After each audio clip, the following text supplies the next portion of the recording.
नमस्कार साथियों एवं विद्यार्थियों, एग्रोनॉमी की आज की क्लास में स्वागत है। ये क्लास नंबर 2 है। पिछली क्लास में हमने कृषि के इतिहास में कुछ महत्वपूर्ण पॉइंट बात की थी, उसी को कंटिन्यू करते हुए आज भी कुछ महत्वपूर्ण पॉइंट हैं। अभी कृषि का इतिहास जो टॉपिक था हमारा वो कंप्लीट नहीं हुआ है, तो अभी कुछ पॉइंट हैं उनको कवर करते हैं। ये जो कृषि का इतिहास जो टॉपिक है वो 3 से 4 क्लास में कंप्लीट होगा।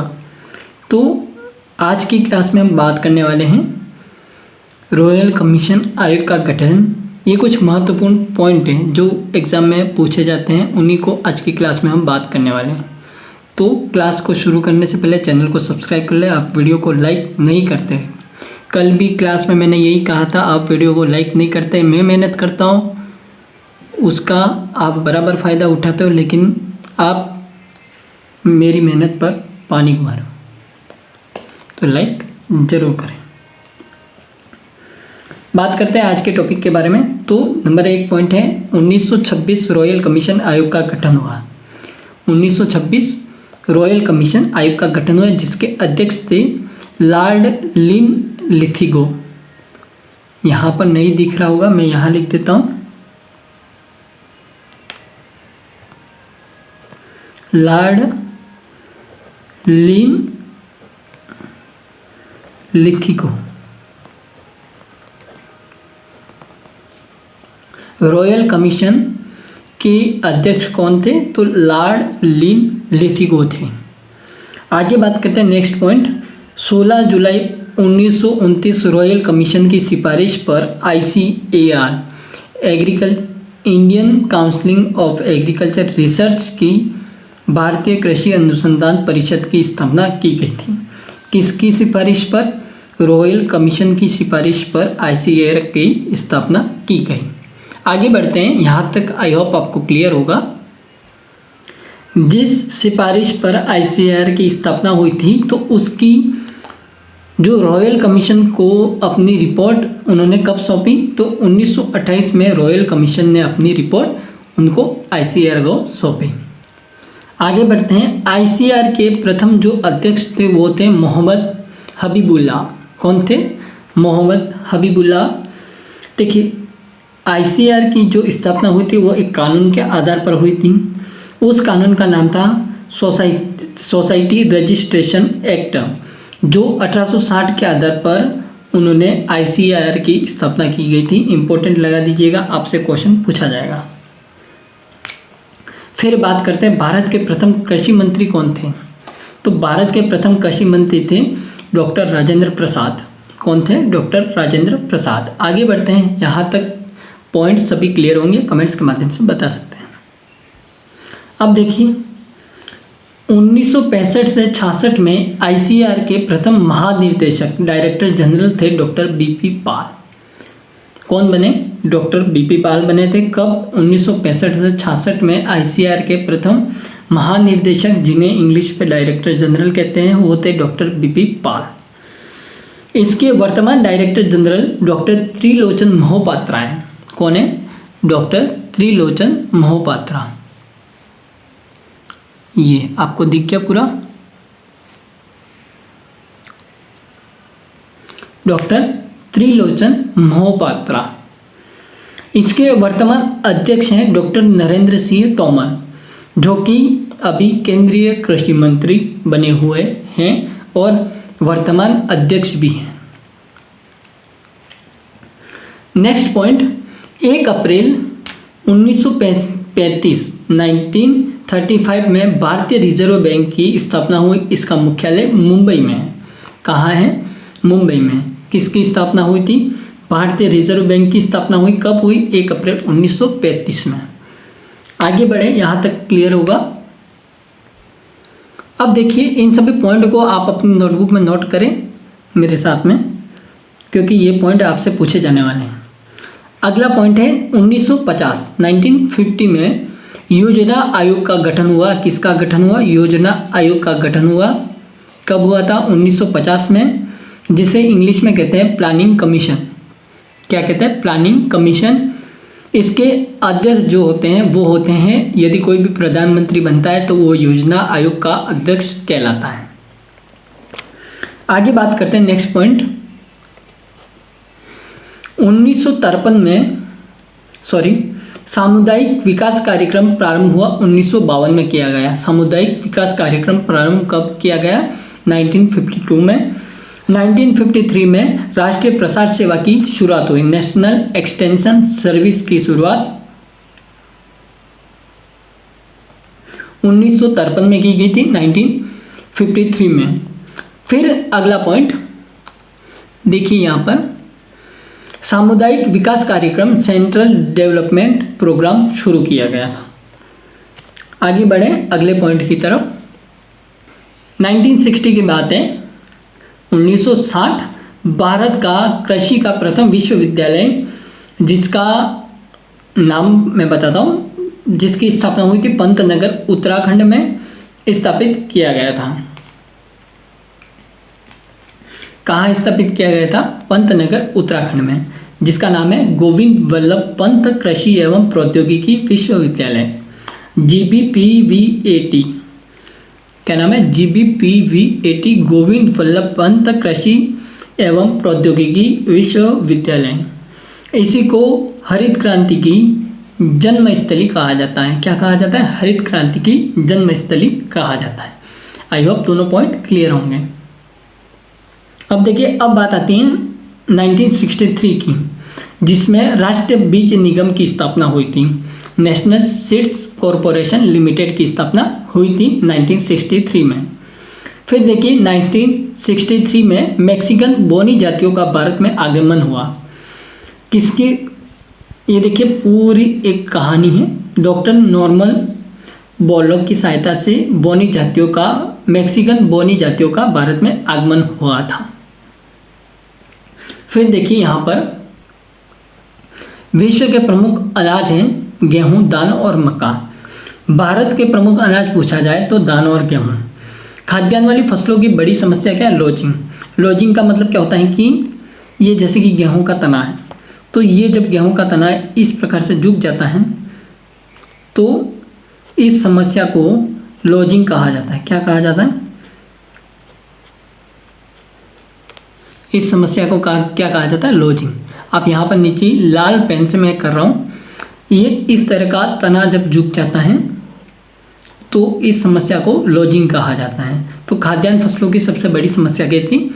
लॉजिंग थी। फिर देखिए फिर क्या हुआ? अंतर्राष्ट्रीय गेहूं एवं मक्का सुधार, मैक्सिकन गेहूं, मैक्सिकन मक्का सुधार केंद्र स्थापना की थी 1966 में, इसकी स्थापना हुई थी। पादप प्रजनक कौन थे उस समय? डॉक्टर नॉर्मन ई बोरलॉग थे। इन्होंने इस बोने, जो हमारे पहले क्या होते हैं लंबे गेहूं होते थे, तो उसकी समस्या को दूर करने के लिए इन्होंने नोरिन 10 खोज की। नोरिन 10 क्या है? एक पाया जाने वाला गेहूं में पाया जाने वाला हार्मोन था, जिसकी खोज गोंजी से इनाजुका ने की थी। आप सभी लिखते हो कि नोरिन 10 का खोज डॉक्टर नॉर्मन ई बोरलॉग ने की थी। ये गलत है। नॉर्मन ई बोरलॉग ने नोरिन 10 का व्यावसायिक उपयोग किया था। यहाँ तक बात क्लियर होगी। फिर हमारे भारत में आया मैक्सिकन बोना गेहूँ, जिसका नाम था ट्रिटिकम एस्टिवम। ये पूरी कहानी आई होप आपको पूरी समझ में आ गई होगी। आगे बढ़ते हैं। अगला पॉइंट देखिए, 1965 में भारतीय खाद्य निगम की स्थापना की गई थी। यहाँ बफर स्टॉक को मेंटेन लिखा, ये मेंटेन करता था, प्रबंध करता था। बफर स्टॉक का मतलब होता है कि कभी कभार क्या होता है, अकाल पड़ जाता है, जिस कारण से हमारे भारत में खाद्यान्न जो होता है उसको इकट्ठा करके रखना, उसको मेंटेन करके रखना, उसको प्रबंध करके रखना बफर स्टॉक कहलाता है। क्या कहलाता है? बफर स्टॉक कहलाता है।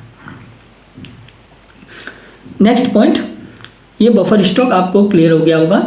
इंग्लिश में कहते हैं फूड कॉरपोरेशन ऑफ इंडिया। भारतीय खाद्य निगम को इंग्लिश में कहते हैं फूड कॉरपोरेशन ऑफ इंडिया। अगला पॉइंट देखिए, 1965 में राष्ट्रीय प्रदर्शन योजना प्रारंभ की। इसे प्रथम पंक्ति प्रदर्शन कार्यक्रम भी कहते हैं। क्या कहते हैं? प्रथम पंक्ति प्रदर्शन कार्यक्रम भी कहते हैं। 1966 से 67, 1966 से 67 HYVP high yield variety programme, अधिक उपज प्रजाति प्रोग्राम की शुरुआत हुई। फिर देखिए अगला पॉइंट 1966 से 67 यानी कि 1960 के दशक में अधिक उपज प्रजाति प्रोग्राम एवं बौनी किस्मों के आगमन से भारत के अनाज उत्पादन में उल्लेखनीय वृद्धि हुई, जिसे किस नाम से जाना जाता है? हरित क्रांति के नाम से जाना जाता है। हरित क्रांति के पितामह थे डॉक्टर नॉर्मन ई बोरलॉग, जिन्हें 1970 में नोबेल पुरस्कार शांति क्षेत्र से उनको सम्मानित किया गया था। भारत में हरित क्रांति के पितामह डॉक्टर MS स्वामीनाथन, जिनको 1987 में फर्स्ट विश्व खाद्य पुरस्कार प्राप्त हुआ था। फिर देखिए हरित क्रांति शब्द विलियम गॉड ने दिया था। किसने दिया था? विलियम गॉड ने हरित क्रांति शब्द दिया था। यहाँ तक पूरा पॉइंट आपको क्लियर हो गया होगा। नोबेल पुरस्कार 1970 में शांति क्षेत्र में मिला था डॉक्टर नॉर्मन ई बोरलॉग को। डॉक्टर MS स्वामीनाथन को 1987 में फर्स्ट विश्व खाद्य पुरस्कार प्राप्त हुआ था। अब देखिए अगला पॉइंट, भारत में हरित क्रांति के समय कृषि मंत्री थे C सुब्रमण्यम। कौन थे? C सुब्रमण्यम, जिन्हें भारत रत्न प्राप्त था, भारत रत्न पुरस्कार से सम्मानित किए गए थे। 1973 में डेयर कृषि शिक्षा अनुसंधान विभाग की स्थापना की गई थी, जिसके चेयरमैन थे ICAR का महानिर्देशक जनरल डायरेक्टर जो होते हैं वो इसके चेयरमैन थे। फिर 1973 में ERS, जिसे कृषि अनुसंधान सेवा हिंदी में कहा जाता है। फिर देखिए 1974 में 2 अक्टूबर डॉक्टर मनमोहन सिंह मेहता की सिफारिश पर कृषि विज्ञान केंद्र पांडिचेरी में स्थापित किया गया था। पांडिचेरी में स्थापित किया गया था किसकी सिफारिश पर? डॉक्टर मनमोहन सिंह मेहता की सिफारिश पर 2 अक्टूबर 1974 को। राजस्थान का प्रथम KVK का मतलब होता है कृषि विज्ञान केंद्र, जिसका प्रथम राजस्थान का प्रथम KVK कहाँ है? सीकर में है। नेक्स्ट पॉइंट 1975 में ASRB कृषि वैज्ञानिक चयन मंडल की स्थापना की गई थी। फिर देखिए अगला पॉइंट 1975 में क्षेत्रीय ग्रामीण बैंक की स्थापना की गई थी। यहाँ तक क्लियर होगा। आगे बढ़ते हैं। अब देखिए 1974 में प्रशिक्षण एवं भ्रमण कार्यक्रम शुरुआत किए गए थे। ट्रैवलिंग एंड जो भी है प्रशिक्षण जो होते हैं, T का मतलब होता है ट्रैवलिंग और V का मतलब होता है ये जो अपने प्रशिक्षण जो करवाते हैं, इंग्लिश में कहते हैं इनको प्रशिक्षण को जो इंट्रोडक्शन वगैरह देते हो। 1978 में समन्वित ग्रामीण विकास योजना की शुरुआत हुई थी। 1979 में प्रयोगशाला से खेत तक कार्यक्रम शुरू हुआ था। ये कब शुरू हुआ था? जब ICAR को 50 वर्ष पूर्ण होने पर यह कार्यक्रम शुरू किया गया था। विश्व बैंक ने यह कार्यक्रम शुरू किया। किसने शुरू किया? विश्व बैंक ने ICAR को 50 वर्ष पूर्ण होने पर यह कार्यक्रम शुरू किया था, प्रयोगशाला से खेत तक का कार्यक्रम। आई होप अभी तक जितने पॉइंट आपको समझाए सभी क्लियर होंगे। अब आगे का आप मुझे बताइएगा कि ये जो मैं पढ़ा रहा हूँ वो समझ में आ रहा है या नहीं आ रहा है। आपको ये नोट्स चाहिए तो आप कमेंट्स बॉक्स में मुझे देखकर या लिखकर बताइएगा। बाकी मिलते हैं एक ऐसी नई क्लास के माध्यम से। तब तक के लिए आप इन नोट्स को पढ़िए, नोट्स बनाइए, ऐसे एज इट इज़ नोट्स लिखिए। आप इन नोट्स को वेल प्रिपेयर कीजिए, अच्छी तरह से पढ़िए और इन नोट्स से आप ये एग्रीकल्चर सुपरवाइज़र तो छोटा एग्ज़ाम है, आप किसी बड़े एग्ज़ाम की भी प्रिपरेशन AO की कर सकते हैं इन नोट्स के द्वारा। तो यह आज की क्लास आपको पसंद आई होगी। पसंद आई है तो लाइक करें, शेयर करें, सब्सक्राइब करें और सभी स्टूडेंट को, आप जैसे कई विद्यार्थी होंगे जो ऐसी फ्री क्लासेस पाना चाहते होंगे जिनके पास फाइनेंशियली नहीं होगा। Thank you.